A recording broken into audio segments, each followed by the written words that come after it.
এই হইল আমাদের বিশ্ববিখ্যাত আত্রাই বেইলি ব্রিজ, যেখানে কিনা 2 বছর আগে সুসনির হাত ধরে আমি ভিডিও বানিয়েছিলাম।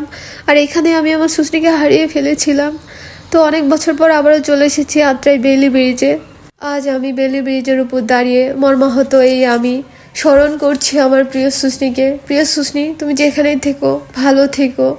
সব কিছু ঠিক আগের মতোই আছে, শুধু নেই তুমি। কিন্তু তোমার স্মৃতিটুকু ঠিকই লেগে আছে এই বেইলি ব্রিজের গায়ে। যাই হোক, আমি হতাশ হব না প্রিয় সুসনি। আবার আসিব ফিরে তোমার হাত ধরে আত্রাই নদীর তীর বেয়ে এই বেইলি ব্রিজের ওপরে। বুঝছো প্রিয় সুসনি?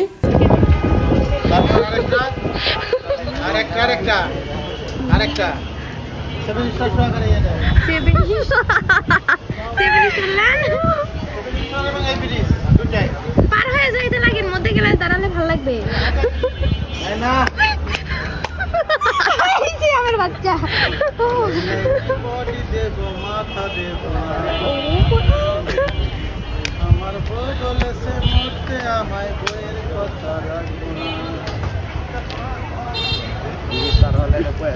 কেমন হলো দেখি? ভালো, সব নেটে ছেড়ে দিও, ঠিক আছে? আর লিখবে উজ্জ্বল সাহেব, লিখে ছেড়ে দিবেন এতে। কি সাহেব? উজ্জ্বল সাহেব, বাড়ি 5 পাগিয়া সামনে। তোমাদের বাড়ি কোন জায়গা? এই রাস্তায় রাস্তায় ভিডিও করে বেড়াই। আমার সাথে ভিডিও থাকো। হ্যাঁ, ভিডিও তো আছে।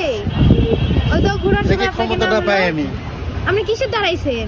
আমি হ্যাঁ, আওয়ামী লীগে নাকি? বিএনপি, তারপরে আবার মনে করো হইতে লাল পতাকা। লাল পতাকাটা কিসের প্রতীক? জয় বাংলা। দেশের প্রতীক। হ্যাঁ, জয় বাংলা।